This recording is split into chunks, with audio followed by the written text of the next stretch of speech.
Bonjour, je vous partage ma réflexion avec le texte de l'Évangile de Matthieu, chapitre 5, versets 17 à 37. Il a été dit aux anciens, eh bien, moi je vous dis. Ce passage se situe au cœur du sermon sur la montagne.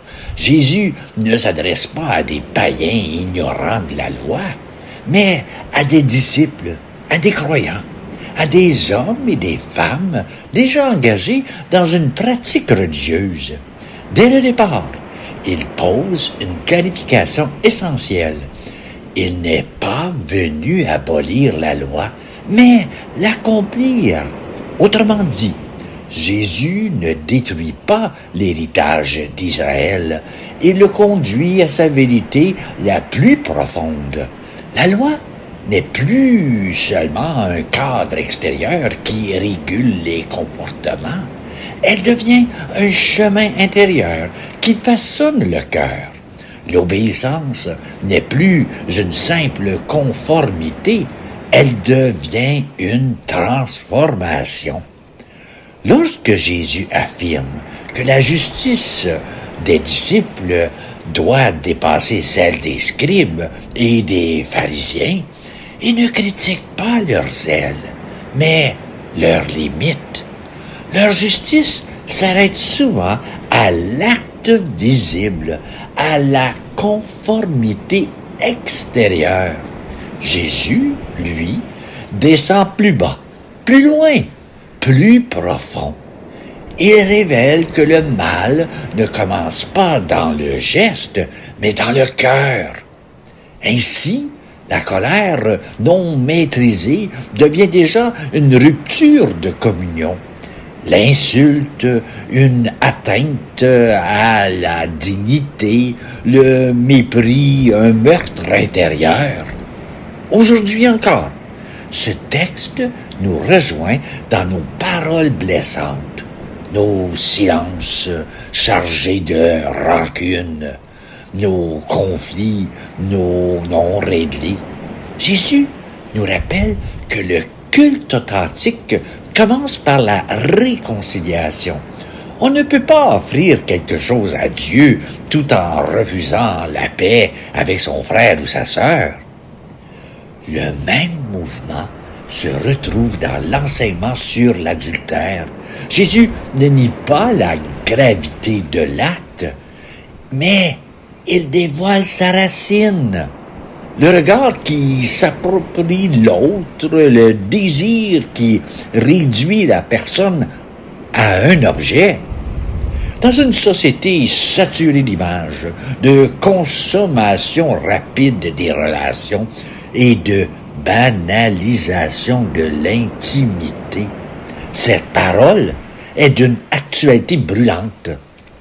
Jésus ne prône pas la mutilation, mais l'urgence d'un choix radical.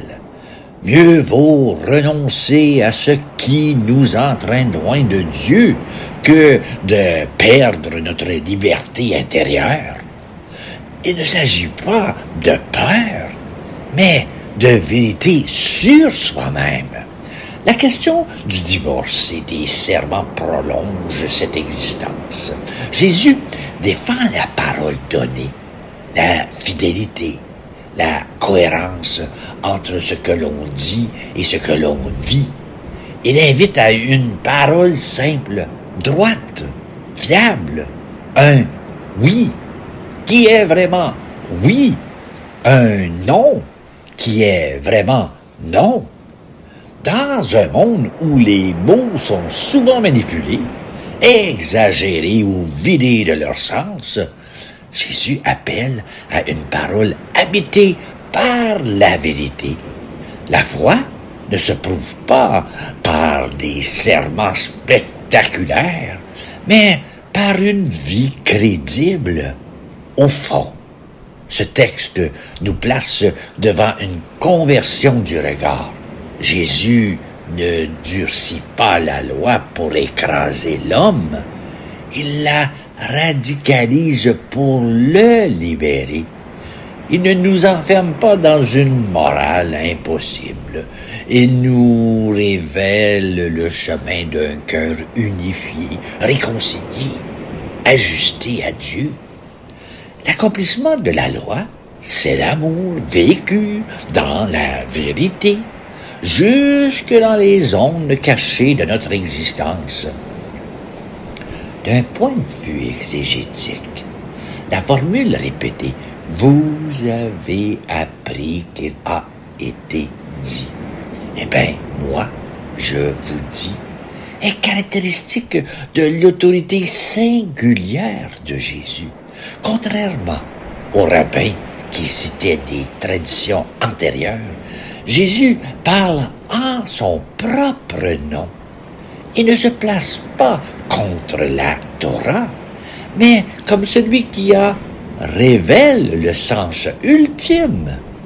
Les références à la Géhenne renvoient à une image bien connue du judaïsme du 1er siècle, la vallée de Hinnom, symbole du jugement et de la conséquence ultime d'une vie coupée de Dieu.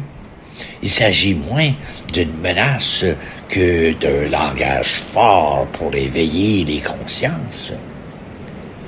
Les spécialistes situent ce discours dans une communauté judéo-chrétienne confrontée à la question de la fidélité à la loi mosaïque après Pâques. Matthieu montre que suivre Jésus ne signifie pas relativer l'exigence morale, mais l'approfondir à la lumière du royaume.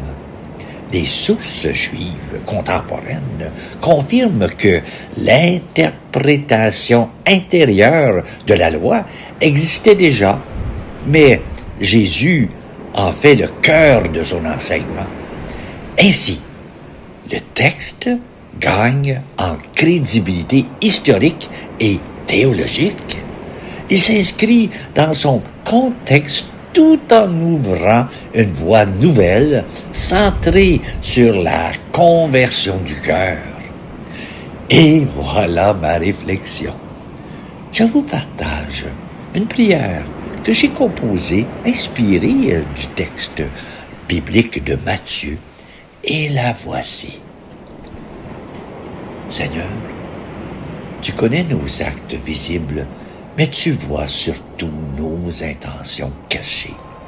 Apprends-nous à ne pas nous contenter d'une foi de façade, à ne pas réduire ta parole à des règles qui rassurent sans transformer. Donne-nous un cœur vrai, capable de reconnaître sa colère, ses convoitises, ses incohérences, non pour nous condamner, mais pour nous laisser relever par toi. Que ta parole éclaire nos relations, qu'elle purifie notre regard, qu'elle rende notre parole simple, droite et fidèle. Seigneur Jésus, accomplis en nous ta loi d'amour, afin que notre vie devienne un espace de vérité, de réconciliation et de liberté, pour ta gloire et pour la paix du monde. Amen. Et voilà.